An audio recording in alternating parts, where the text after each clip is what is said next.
Lucky phone पर उसकी माँ की आवाज पहचान गया था। मैं जल्दी आ जाऊंगा माँ, बस पढ़ाई खत्म होते ही आ जाऊंगा, लकी ने कहा। उसकी आंखें डबडबा आई थी। इससे पहले कि वो आगे और कुछ बोल पाता, उसकी माँ ने कहा, बस अब कितना पढ़ेगा, तू अब जल्दी से आ जा, मैंने तेरे लिए एक लड़की भी ढूंढ रखी है, माँ ने कहा। और ये सुनते ही लकी के होश उड़ गए। वो डिंपल के सदमे से अभी बाहर भी नहीं निकला था और उसकी माँ उसके लिए लड़की ढूंढ रही थी। माँ मैं अभी क्लास में हूँ, आपको थोड़ी देर बाद फोन करता हूँ, लकी ने आगे की बात से बचने के लिए कहा और फोन रख दिया। फिर वो क्लासरूम में आ गया। लकी तुम ठीक हो ना, साक्षी ने लकी के कंधे पर हाथ रखते हुए पूछा। उसे सच में लकी की चिंता हो रही थी। लकी ने उसकी ओर देखा और मुस्कुरा दिया। साक्षी ने हल्के हाथ से उसके कंधे को सहलाया और बोली, देखो वैसे अब इसमें पछताने जैसी कोई बात नहीं है। डिंपल का असली चेहरा हम दोनों के सामने आ गया है। अगर ये थोड़ी देर बाद आता ना तो दर्द ज्यादा होता, इसलिए जो हुआ ठीक ही हुआ।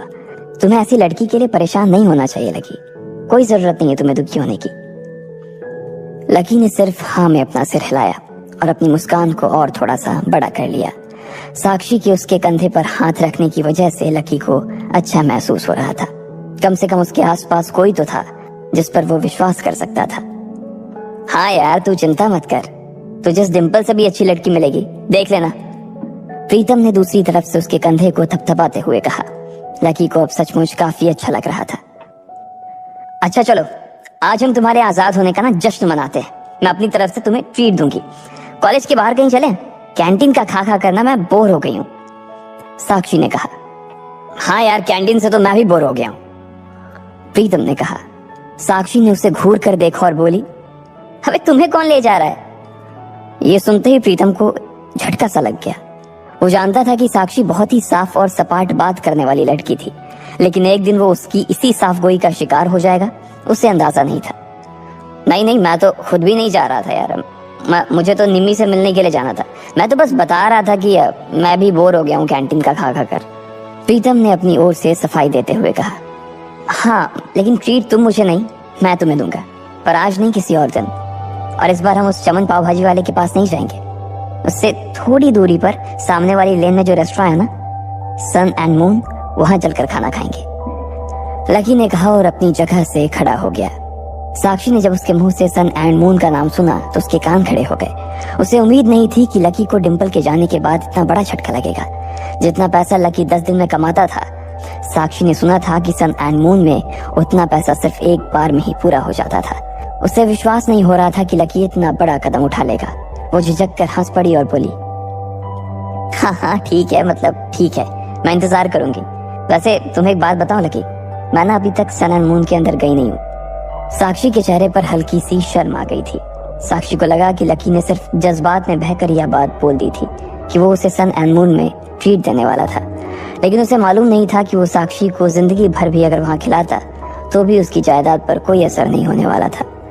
ठीक है तो फिर मिलते हैं, फिर बाय लकी, साक्षी ने कहा और वहां से निकल गई। इधर प्रीतम और उसके दूसरे दोस्त भी उसे अपने साथ लेकर कैंटीन की ओर आ गए। जैसे ही वो कैफेटेरिया में दाखिल होने वाले थे, अचानक से गर्वित रुक गया। उसकी आंखें उसके फोन पर गड़ी हुई थी और एक पल के लिए फोन को देखने के बाद गर्वित ने कहा, भाई साहब ये अमित ने ग्रुप चैट पर अपनी फजीहत करवा ली यार। खोलो अपना ग्रुप चैट, खोलो अपना हॉस्टल वाला ग्रुप, देखो क्या लिखा है इसने। लकी और प्रीतम ने तुरंत अपना फोन निकाला और हॉस्टल वाला ग्रुप खोल लिया।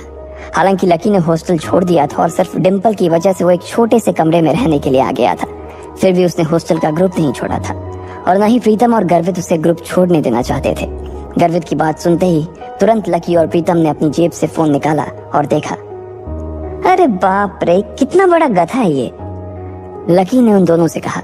अमित ने उस ग्रुप में एक मैसेज भेजा हुआ था जिसमें लिखा था, दोस्तों आज से तुम्हारा भाई अमित सबके सामने ये ऐलान करना चाहता है कि तुम्हारा भाई फिर से सिंगल से मिंगल हो गया है। सबके सब जल्दी आओ हॉस्टल, आज का लंच तुम्हारे भाई की तरफ से।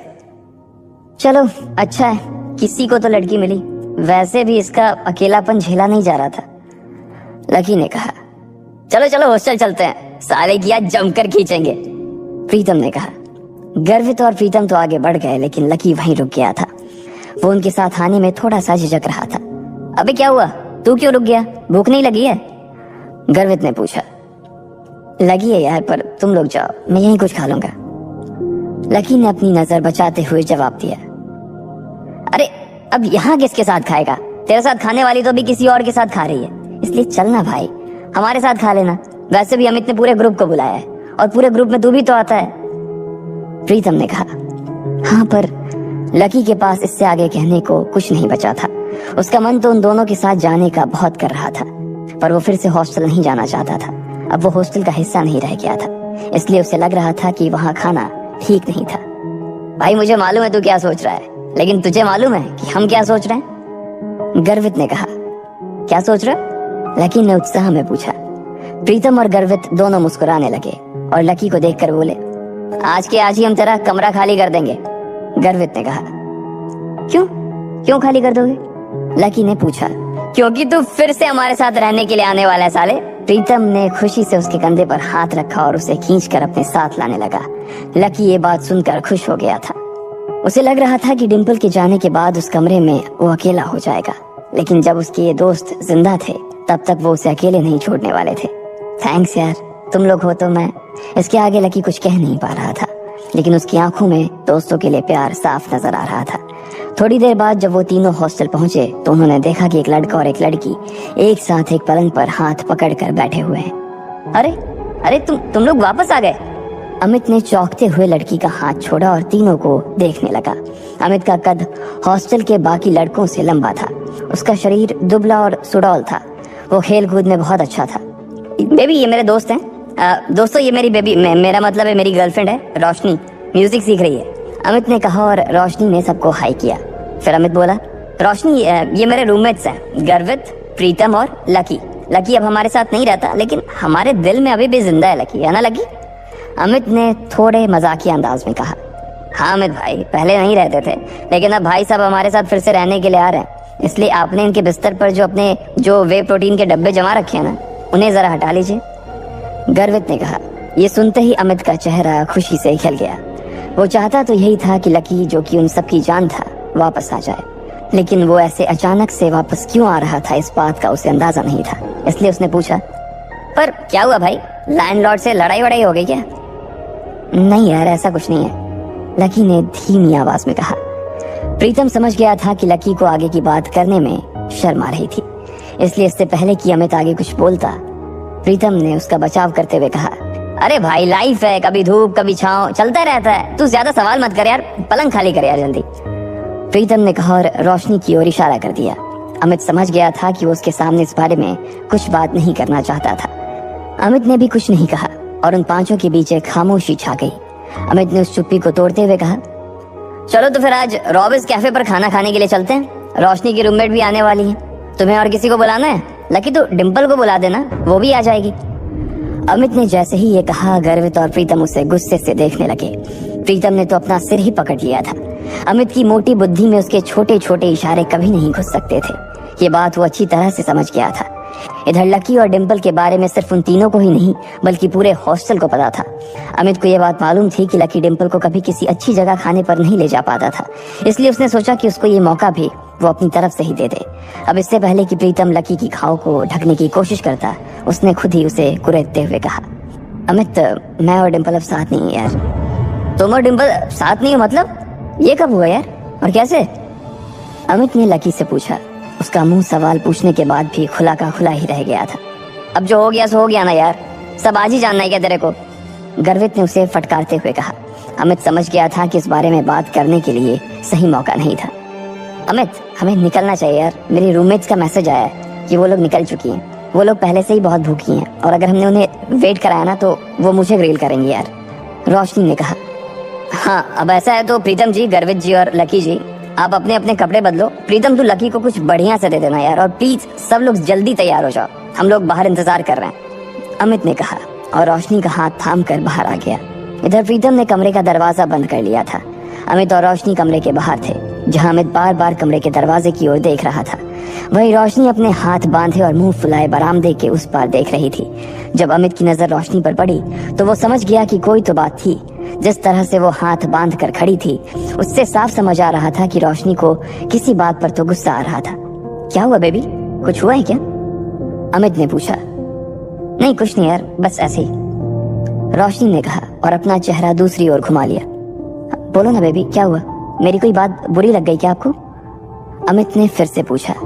रोशनी ने एक बार के लिए उसे देखा और फिर एक गहरी सांस लेते हुए बोली, तुम्हें ऐसा नहीं लगता कि तुम्हारे ये जो रूममेट्स हैं ये बहुत ही एवरेज हैं? मतलब तुम खुद को देखो ना गर्वित की शक्ल अच्छी है, ना प्रीतम की पर्सनालिटी में कोई अपील है, और चलो लकी तो फिर भी थोड़ा बहुत अच्छा लगता है, लेकिन वो जिस तरह से रहता है, जिस तरह के कपड़े पहनता है, उससे साफ दिखता है कि उसकी जेब टाइट है। अब ऐसे लोगों को मैं अपने रूममेट्स के सामने कैसे ले जाऊंगी यार, बताओ। अमित को उसकी बात सुनकर मन ही मन काफी अजीब लगा। हम सिर्फ खाना खाने ही तो जा रहे हैं, हम कोई ब्लाइंड डेट थोड़ी सेट कर रहे हैं इनके और तुम्हारे रूममेट्स के बीच, तो तुम फिर इतना परेशान क्यों हो रही हो? तुम्हें ऐसा लग रहा है कि मेरे रूममेट बाहर इतनी दूर इतनी धूप में सिर्फ खाने के लिए आ रही हैं? अमित तुम सच में डम्ब हो। अरे उन्होंने भले ही मेरे फेस पर ये बात ना कही हो, लेकिन मैं जानती हूँ ना कि वो सिर्फ तुम्हारे रूममेट्स के लिए मिलने आ रही हैं। क्या पता किसी को कोई पसंद आ जाए तो। मैंने तुम्हारी फोटो दिखाई थी, तुम्हें देखते ही सबकी जुबान ऐसे ही लप होने लगी थी, और उन्हें लगा कि तुम्हारे रूममेट्स भी तुम्हारे जैसे ही होंगे, इसलिए वो भी मुझे उन सबको भी खाने पर लाने के लिए कह रही थी। रोशनी ने चिढ़ते हुए कहा, हाँ बेबी सॉरी, मुझसे गलती हो गई, मैंने तुम्हें बताया नहीं कि मेरे रूममेट्स बायोलॉजी सेक्शन से हैं। अमित ने कहा, असल में वो था सपोर्ट कोटा से, लेकिन वहाँ पर जगह नहीं थी, इसलिए उसे लकी की डॉर्मेट्री में शिफ्ट कर दिया गया था। अब इससे मैं क्या करूँ? तुम ये सब मुझे अब बता रहे हो, मैं लंच ही कैंसिल कर देती हूँ, बोल दूंगी कि अमित का ट्रेनिंग सेशन शुरू हो गया है। रोशनी ने फिर से चिढ़ते हुए कहा, अरे नहीं यार नहीं, प्लीज ऐसा मत करो। अमित ने उसके आगे हाथ जोड़ते हुए कहा, अगर ऐसा हो जाता तो प्रीतम और गर्वित उसकी नाक में दम कर देते। वो दिखता पहलवान सा था, लेकिन उसे इन दोनों से बहुत डर लगता था। तो फिर ठीक है, अब वहां इनके साथ जो कुछ होगा ना उसके लिए तुम मुझे ब्लेम मत करना प्लीज, रोशनी ने कहा। और इससे पहले कि अमित उससे आगे कुछ कह पाता, रोशनी का फोन बज उठा। हेलो, हाँ कोयल, अच्छा तुम लोग पहुंच गए? हाँ, इतनी भी क्या जल्दी है यार, जब तुम मिलोगे तो खुद ही देख लेना। अच्छा तुम्हारे सिर पर चोट? अच्छा ठीक है, हम बस आ ही रहे हैं, रोशनी ने कहा और फोन रख दिया। ये कोयल वही कोयल थी जो आज सुबह ही लकी से बैंक में टकराई थी। वो रोशनी की बहुत अच्छी दोस्त थी और इन सब में सबसे अमीर। इतने में गर्वित, प्रीतम और लकी कमरे से बाहर आ गए। इधर 3 सुंदर सी बन ठन के आई हुई लड़कियां एक टेबल पर पहले से ही बैठी हुई थी। उनकी शक्ल, सूरत और कपड़े देखकर ये पता चल रहा था कि वो पैसे वाले घरों से थी। उनमें से एक लड़की का चेहरा छोटा और गोल सा था, आंखें बड़ी बड़ी और चमकीली सी थी। उन तीनों में सबसे सुंदर वही थी। कोयल, तुम्हारे सिर पर लाल सा क्या लगा हुआ है? कहीं कोई चोट वोट लगी थी क्या? एक लड़की ने कोयल से पूछा। कोयल ने तुरंत अपना फोन निकाला और फिर अपने सिर पर लगी चोट को देखने लगी और कहा, हाँ यार, आज सुबह मैं अपने पापा के साथ न्यू सिटी बैंक गई हुई थी, तो वहां पे एक गधे से टकरा गई। इतना बेवकूफ आदमी ना मैंने अपनी जिंदगी में नहीं देखा, मन तो कर रहा था उसका मुंह नोच लूं, कोयल ने कहा। अब इधर कोयल लकी को कोस रही थी, जबकि दोनों इस बात से अनजान थे कि फिर से उनका सामना होने वाला है। आखिर क्या धमाका होगा जब कोयल और लकी फिर से एक दूसरे के सामने आएंगे? क्या वो लकी की इंसल्ट करेगी, वो भी उसके दोस्तों के सामने, या फिर लकी उससे इस बार जवाब देगा? आपको क्या लगता है, क्या होंगे इन सभी सवालों के जवाब? कमेंट बॉक्स में कमेंट करके जरूर बताएं। रोशनी अमित के सामने मुंह फुला फुला कर आगे चलने लगी थी। अमित उसके पीछे पीछे था और प्रीतम, गर्वित और लकी उन दोनों के पीछे थे। हॉस्टल के दरवाजे के बाहर निकलने के कुछ देर बाद ही वो लोग काका का ढाबा के लिए निकल चुकी थी। इधर कोयल की सहेलियां उसका घाव देखकर उससे बातें करने लगी थीं। अच्छा कोयल, तो उसने तुमसे माफी मांगी? उसके बगल में बैठी लड़की ने पूछा। हाँ, लेकिन पता नहीं आजकल न्यू सिटी बैंक के कस्टमर्स की क्वालिटी को क्या हो गया है, उनका स्टैंडर्ड न दिन ब दिन गिरता ही जा रहा है, कोयल ने गुस्से से कहा। कैसे? दूसरी लड़की ने पूछा। अरे तुम अब जानती हो ना कि न्यू सिटी बैंक के अंदर आने वाले कस्टमर्स कैसे होते हैं, लेकिन जब मैंने उस लड़के को देखा ना तो छी, कोयल ने मुंह बनाते हुए कहा। मतलब तुम कहना क्या चाह रही हो, वो क्या कुछ ऐसा वैसा था, मतलब थोड़ा फटीचर टाइप का? दूसरी लड़की ने पूछा। हाँ, मुझे तो लगता है कि वो कोई पागल था जिसने ठीक से दुनिया नहीं देखी थी। हो सकता है कि वो किसी पागल खाने से भाग कर आया था और सीधा न्यू सिटी बैंक में घुस गया था। पता नहीं बाद में उसके साथ क्या हुआ होगा। मैं तो उसी टाइम अपने पापा के साथ वहां से निकल गई थी, लेकिन अब अगर दोबारा कहीं मुझे मिला ना और उसने ऐसी कोई गलती करने की कोशिश की तो मैं सच बता रही हूँ, वो अपना चेहरा किसी को दिखाने के लायक नहीं रहेगा, कोयल ने अपनी मुट्ठियों को भींचते हुए कहा। एनीवेज यार, अब तुम लोग भी क्या उसका टॉपिक लेकर बैठ गए? वैसे भी अब हम कभी मिलने वाले नहीं हैं। अरे यार, ये रोशनी और इसका बॉयफ्रेंड कहाँ रह गया और कितनी देर इंतजार करना पड़ेगा? मुझे बहुत गर्मी लग रही है।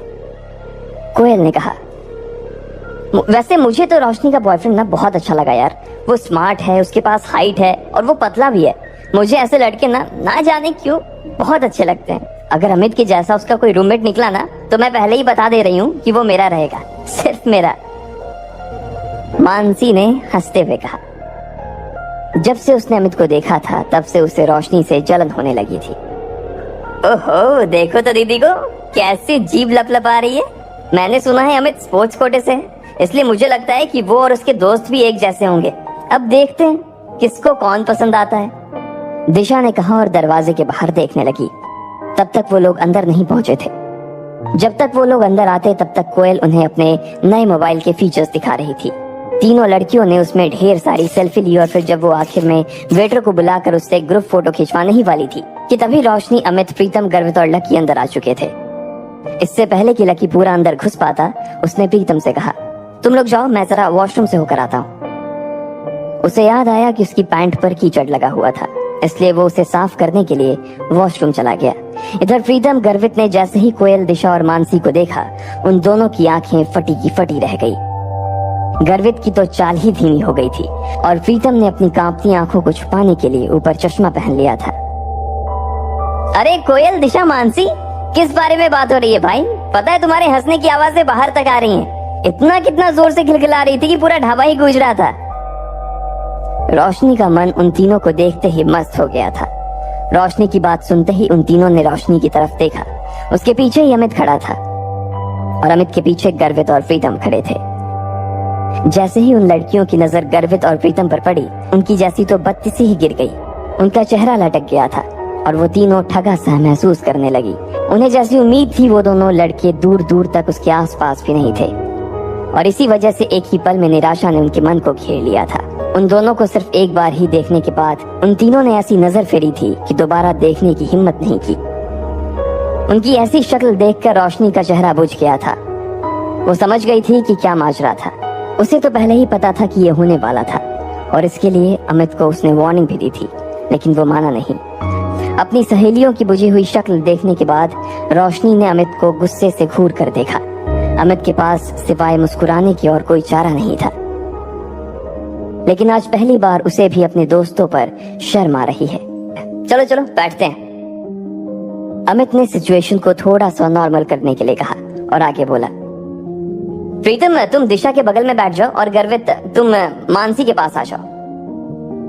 अमित ने कहा। प्रीतम दिशा की ओर बढ़ ही रहा था, लेकिन उससे पहले ही दिशा उठकर मानसी के बगल में बैठ गई। उसकी इस हरकत से ये तो साफ हो गया था कि वो प्रीतम को नापसंद करती थी और ना ही उसके साथ बैठना चाहती थी। अमित ने जैसे ही ये देखा, वो मारे शर्म के पानी पानी हो गया। उसे अपने दोस्तों के लिए बहुत बुरा लग रहा था। वो यही सोच रहा था कि इससे अच्छा था कि वो खाने का प्रोग्राम ही कैंसिल कर देता, लेकिन अब तो वो आ गए थे और इसलिए खाना खाना जरूरी था। इधर दिशा और मानसी ने अपने अपने फोन निकालकर सोशल मीडिया चलाना शुरू कर दिया। उस टेबल पर कुल 4 लकड़ी के स्टूल लगे थे और एक स्टूल पर 2 लोग बैठे थे। दिशा और मानसी एक स्टूल पर बैठ गए, प्रीतम और गर्वित एक स्टूल पर, अमित और रोशनी एक स्टूल पर बैठ गए, लेकिन कोयल अकेली बैठी थी। कोयल को अकेले देखकर अमित और रोशनी दोनों ही चौंक गए थे। कोयल उन सब लड़कियों में सबसे सुंदर थी और साथ ही वो सबसे चूजी भी थी। उसके पिता के पास खूब पैसा था, इसलिए वो ऐसी वैसी चीजें पसंद नहीं करती थी। अब ऐसे में अगर लकी कोयल के पास बैठता तो क्या होता? ना कोयल को पता था कि उसके पास लकी बैठने वाला था और ना ही लकी को पता था कि कोयल के पास उसकी सीट खाली थी। भले ही लकी उतना खराब ना दिखता था, लेकिन उसके कपड़े उसकी पर्सनालिटी की मिट्टी पलित करने में लगे हुए थे। अरे अरे जल्दी खाने को कुछ मंगवा यार, बहुत भूख लगी है। अमित ने उन सब के बीच पसरे सन्नाटे को चीरते हुए कहा। लेकिन रोशनी का गुस्सा अभी तक शांत नहीं हुआ था और उसने अमित को फिर से घूर कर देखा। लेकिन तब तक इधर दिशा और मानसी ने मेन्यू उठा लिया था और मोबाइल से अपनी नजर हटाकर मेन्यू में घुसा ली थी। इतने में कोयल ने अपने बालों को ठीक करते हुए अमित से पूछा, अमित रोशनी तो बता रही थी कि तुम्हारे साथ 2 नहीं 3 लड़के आने वाले थे, तो फिर वो तीसरा लड़का कहाँ है? कोयल ने जिस तरह यह सवाल किया था, उसे सुनकर तो यही लग रहा था कि प्रीतम और गर्वित को देख लेने के बाद भी उसे अभी थोड़ी सी उम्मीद तो बाकी थी। लेकिन उसे पता नहीं था कि वो तीसरा लड़का उसके लिए बम बंद कराने वाला था। वो तीसरा लड़का अभी बाथरूम गया हुआ है, बस आता ही होगा वो, अमित ने तुरंत जवाब देते हुए कहा। जैसे ही उसने अपनी बात खत्म की थी, ठीक उतनी ही देर में लकी बाथरूम से निपट कर वहां आ गया था। अमित अपनी जगह से थोड़ा सा उठा और उसने लकी की तरफ हाथ हिलाते हुए कहा, ओए लकी, इधर देख भाई, इधर आजा। जैसे ही कोयल, दिशा और मानसी ने अमित की आवाज सुनी, वो सभी लकी की ओर देखने लगे। लेकिन दिशा और मानसी को एक बार फिर से निराशा हाथ लगी थी, इसलिए उसने देखते ही फिर से अपनी गर्दन नीचे कर ली और वो मेन्यू देखने लगी। लेकिन कोयल ने जैसे ही लकी को देखा, उसकी आंखें फटी की फटी रह गई। उसका मन कर रहा था कि वो टेबल पर अपना सिर दे मारे। इधर लकी भी उसे देखते ही पहचान गया था और उसकी आंखों में देखते ही वो आगे बढ़ता जा रहा था। वो समझ गया था कि कोयल को उसे देखते ही उससे नफरत हो गई थी। जब लकी को और कहीं बैठने की जगह नहीं मिली, तो वो आखिरकार कोयल के पास जाकर बैठ गया। कोयल ने जैसे ही उसे अपने पास बैठते हुए देखा, तो वो उस छोटे से स्टूल में भी उससे जितनी दूर हो सकती थी उतनी दूर जाकर बैठ गई थी। उसे अंदर से तो लकी से बहुत घिन आ रही थी। कोयल, क्या हुआ? कुछ प्रॉब्लम है क्या? रोशनी ने कोयल की शक्ल देखते हुए पूछा। वो उसके चेहरे के हाव भाव को देखकर समझ गई थी कि कोयल को कुछ तो हुआ था जो वो अपने मन में छुपा रही थी। अब तुम लोग कहोगे यार कि मेरी जैसी लड़की की किस्मत इतनी खराब कैसे हो सकती है, लेकिन ये वही लड़का है जो मुझे आज न्यू सिटी बैंक में मिला था। अरे बाप रे, ये वही लड़का है? दिशा ने पूछा। इसको देखकर तो ऐसा ही लग रहा है कि इसने वही कपड़े पहने हुए हैं जैसा तुमने इसे बैंक में पहने हुए देखा था, मानसी ने कहा और दोनों ही लकी को ऊपर से नीचे तक देखने लगे। अरे तुम लोग एक दूसरे के अंदर ऐसे घुस कर आके किस बारे में बात कर रहे हो भाई? रोशनी ने पूछा। उसे समझ नहीं आ रहा था कि अचानक ही लकी के आने से ऐसा क्या हो गया था जो उस टेबल पर बैठी बाकी की लड़कियां भी कुछ कुछ बातें करने लगी थी। रोशनी को लगा कि कहीं ऐसा तो नहीं कि उन तीनों में से किसी एक को लकी पसंद आ गया था। लेकिन दिशा ने कोयल और लकी के बीच हुई उस टक्कर के बारे में रोशनी को बताया तो उसकी आंखें खुल गई। जब लकी के बारे में ये सब बातें की जा रही थी, तब सब लोग लकी को घूर कर देख रहे थे। प्रीतम, अमित, रोशनी, गर्वित और कोयल, सभी की नजर लकी के ऊपर टिकी हुई थी। सबके मन में ढेर सारे सवाल थे। उन्हें ये लग रहा था कि आखिर लकी को न्यू सिटी बैंक में जाने की जरूरत क्या थी, या जब वो गया तो उसे कितनी शर्मिंदगी का सामना करना पड़ा होगा। वहीं रोशनी के मन में ये चल रहा था कि लकी के आने की वजह से कहीं कोयल उठ के ना चली जाए। वो जानती थी कि कोयल कितनी चूजी थी और इतना सब हो जाने के बाद वो लकी के साथ एक स्टूल पर खाना तो नहीं खा सकती थी। इधर कोयल ने एक ठंडी सी मुस्कान के साथ रोशनी को देखा और बोली, रोशनी तुम अपने बॉयफ्रेंड के साथ मजे करो, मुझे थोड़ा सा काम इसलिए मैं निकल रही हूँ, जा रही हूँ, बाय। कोयल ने कहा और बिना किसी की इजाजत का इंतजार किए वो वहां से उठ गई। रोशनी को तो पहले ही से मालूम था कि ऐसा कुछ होने वाला था, फिर भी उसने कोयल को रोकने की कोशिश की थी, मगर वो नहीं रुकी। रोशनी का गुस्सा भरा चेहरा देखकर इधर अमित अपने आप को कोस रहा था कि आखिर वो इन लोगों को अपने साथ क्यों लेकर आया। लकी ने जब देखा कि सारी गड़बड़ उसकी वजह से हो रही थी और कोयल लगभग दरवाजे पर पहुंच गई थी, तो वो जोर से चिल्लाया और बोला, रुको। उसकी आवाज सुनते ही सब चौंक गए थे। कोयल भी जाते जाते एक सेकंड के लिए दरवाजे पर ही रुक गई थी। लकी को अंदर ही अंदर बहुत बुरा लग रहा था। एक तो उसे ये बात चुभ रही थी कि आज उसकी वजह से कोयल को वहां से भूखे उठकर जाना पड़ रहा था, और दूसरी बात उसे यह खल रही थी कि उसके आसपास की दुनिया और उसके आसपास के लोग सिर्फ और सिर्फ पैसे के पीछे पागल थे। इससे पहले कि कोयल दरवाजे के बाहर निकल पाती, लकी ने उसे आवाज देते हुए कहा। लकी की आवाज सुनकर कोयल ने गुस्से में कहा, क्या है, क्या है, फिर से मुझसे टकराना चाहते हो? कोयल ने लकी से बात करते हुए कहा। लकी उसकी ओर देखकर मुस्कुराया और बोला, बैंक में जो कुछ हुआ उसके लिए मैं बैंक में ही माफी मांग चुका हूँ। देखो, मुझे नहीं मालूम था कि तुम्हें मेरी गलती की वजह से ऐसी चोट आ जाएगी। I am really sorry. Koyal की नजर लकी की ओर नहीं देख रही थी। भले ही लकी की बात सुनकर वो थोड़ा सा पिघल जरूर गई थी, लेकिन अभी भी उसकी घिन पूरी तरह से शांत नहीं हुई थी। कोयल ने कोई जवाब नहीं दिया और वहां से फिर से निकलने लगी। लकी ने उसे फिर से रोका और कहा, अरे तुम अपना ये पर्स वहाँ भूल गई थी। मैं तो बस यही देने आया था तुम्हें। इसमें तुम्हारा सिटी बैंक का वो सुप्रीम कार्ड होगा ना? लकी ने तिरछी नजरों से उसे देखते हुए कहा। कोयल मन ही मन सोच रही थी कि इस आदमी की न्यू सिटी बैंक का जब कोई कार्ड था ही नहीं तो फिर इसे कैसे पता चला कि वहाँ कौन सा कार्ड चलता है। हो सकता है मैनेजर ने इसे भगाने से पहले समझा दिया होगा। कोयल ने अपने मन में सोचा और निकलने लगी। लकी अभी भी उसी जगह पर खड़ा था। जैसे ही कोयल दरवाजे से बाहर होने वाली थी, इतने में उधर से कोई रईस ज़्यादा सामने आया और कोयल से जानबूझकर टकरा गया। इडियट, देख कर नहीं चल सकते क्या? कोयल ने गुस्से में उस आदमी को देखते हुए कहा। उस आदमी ने काले रंग की टी शर्ट और हरे रंग की ट्राउजर पहनी हुई थी। उसके हाथ में कोई बहुत महंगी सी घड़ी भी थी और वो जिस तरह से कोयल को देख रहा था, उसकी शक्ल से साफ पता चल रहा था कि उसकी नीयत अच्छी नहीं थी। अरे बेबी, क्या हुआ? चोट लगी है? मलहम लगा दूं क्या? उस लड़के ने कोयल को छेड़ते हुए कहा। कोयल को उसकी इस बात पर बहुत गुस्सा आया। एक तो वो पहले ही सुबह अपनी चोट फूली नहीं थी और उसके बाद इस आदमी से टकराने के